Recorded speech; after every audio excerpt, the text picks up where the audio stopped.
Hey guys, Bella here. In this video, I want to share with you some tips on how you can practice body positive fitness. And if you've never heard of this term, it's just something that is fairly new to the internet, but there's a lot of people in the body positivity space. So I want to take a minute out to sort of discuss what that means to me.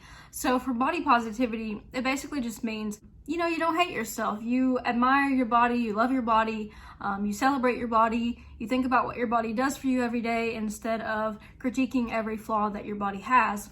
So for a lot of us, this is something that we have to learn as we grow older and as we change, our bodies change, we gain weight, we lose weight, we look differently. Sometimes things are not as toned as they used to be.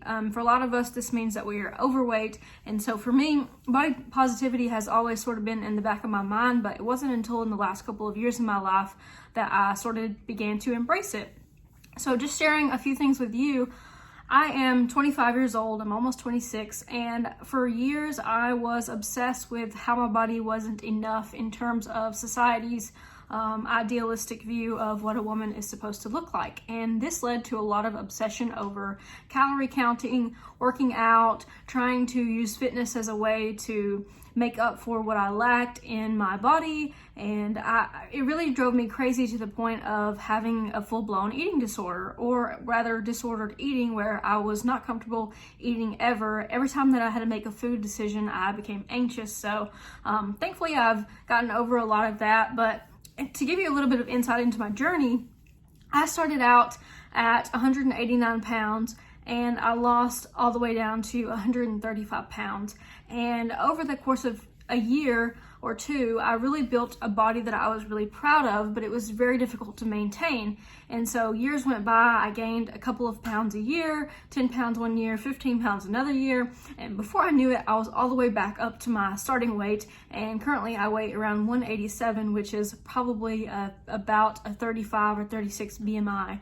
And I'm trying really hard to give myself some slack and realize that the reason that I gained weight was because I ate too much food. It wasn't for any kind of flaw in my character or reason that I'm not good enough or something like that. I just simply ate too much food. So for me, body positive fitness is allowing me to sort of make my way back to the spot that I was before, to work on my body and to really celebrate what it can do. And I think that's the biggest shift for me, because I was in a body that was 135 pounds and I wasn't happy with it. And now I'm in a body that is 187 pounds. And obviously I am fat, but I'm still happy with myself. So it's sort of weird to come from a place of being like so in my best physical condition of my life and not liking myself, to being back to a poor physical state and feeling okay with myself. And that is all mindset. So I want to share with you how you can practice body positive fitness. For me, a workout is the part of my day where I am in my meditation, my happy place, the place I go to really let loose. And so tip number one that I have for you is to work out for the right reasons. Okay, working out should not be a punishment. It shouldn't be a way for you to make up for what you ate. You shouldn't be working out to burn X amount of calories. You should never look at working out as a means of burning calories. Working out is specifically for your body to build strength, to build muscle, to increase endurance, resiliency, mental toughness. Those are all great reasons to work out that don't center around weight loss and don't center around simply losing calories that you have eaten during the day. Another thing that I do in my workouts is it's sort of a way for me to release stress. I have a great feeling after I work out of a calm clarity. I feel like I'm in the best shape of my life whenever I finish a hard 30-minute workout or even an hour workout. I feel like I am at the point where I feel better than if I didn't work out that day. So working out for the right reasons is my first tip. The second tip I have for you is to dress for success. And this seems a little silly, but if you are following me on Instagram at BellaStayFly, I always have a lot of different workout outfits because it makes me feel really great.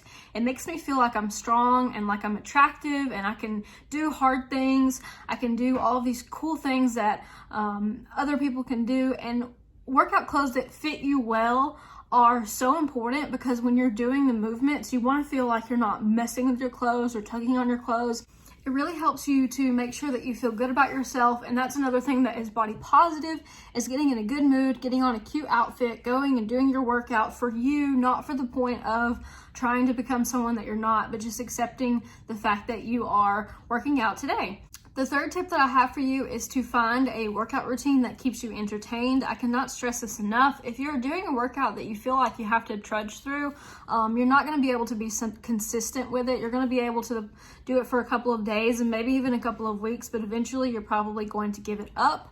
Now, a lot of people like to do yoga. Some people like to do HIIT workouts, CrossFit, lifting weights, jogging, hiking, whatever it is that you enjoy. You should try different things until you figure that out. That way, when you go to do a workout, you feel excited for it. Like, for instance, today I'm planning on going to do a run, and I have my watch set up to do like an interval run, and I'm just kind of excited to see how it goes. I haven't done this for a while, and I got this new watch, this Garmin watch, so I'm kind of like at the point where I'm excited to go do what I'm doing. And that's a really good point, is that you have to kind of train yourself to look forward to working out. The thing about working out is that when you first start, you're not very good at it. And the more that you do it, the better you get. So eventually you get to this point where you're sort of developing a craft of sorts, and you are better at it than you were the day before, the week before, and you can look back on all the progress you've made, and so it gets more enjoyable over time. I always try to tell people, don't get discouraged if you don't have a good time in the gym or you don't have a good run, because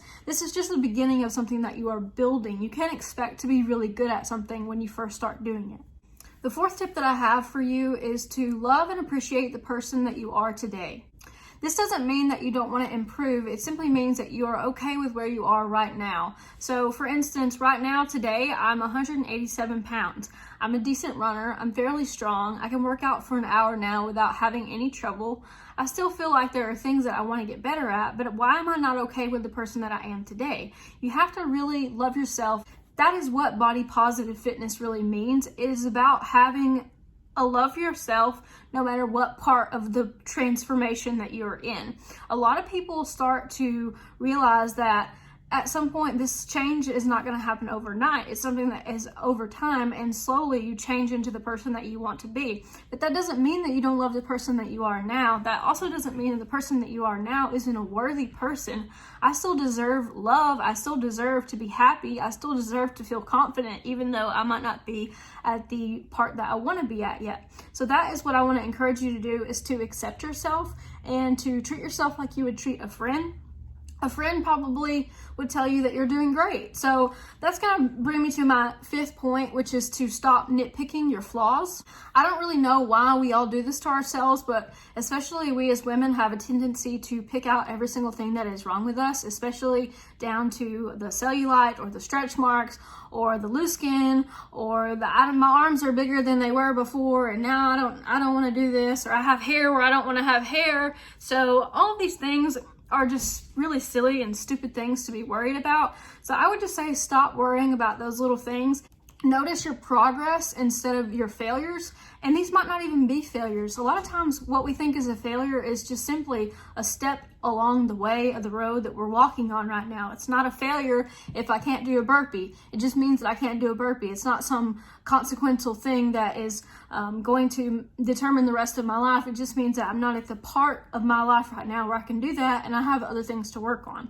So instead of noticing all the things that you are bad at, take a minute to admire the things that you're good at. Admire your body. Like maybe you have an asset for you that is particularly something you just have always loved about yourself. Be able to indulge in that. Be able to look at that and say, wow, I am really cute today. I look so nice. So a lot of times that thing about you that you love, other people love that as well. Body positive fitness for me has given me a sense of confidence that I did not know that I was able to gather. I wasn't really one of those people who ever thought they were super attractive when they were the weight that they wanted to be. So now that I'm overweight, it's weird to kind of come to a spot where you're like, oh, I look nice today, or I look good today, or this or that and the other. The reason that I like it so much is that it really is for everybody. It's not for fat people. It's not for skinny people. It's not for people with eating disorders. It literally is for everybody. And so that's why I get upset when I see these people who are like the body positive police or whatever trying to say, oh, you're not fat enough, or you're not ugly enough, you can't be body positive if you're not this or that. So I just want to share this with you because these are 5 things that have really helped me. I'll go over them again one more time. Work out for the right reasons, dress for success, find movements that keep you entertained, love and appreciate the person that you are today, and stop nitpicking your flaws. So those are my tips for body positivity, and I hope that you enjoyed it. If you have your own tips for body positivity, please leave it in the comment section below. We can all learn from each other and we can share things that are working for us. It's important that we collaborate on this because this is a fairly new movement, and I think that getting awareness about it is really important and really impactful. And I hope that you guys have a great day. I am going to get ready and go for my run.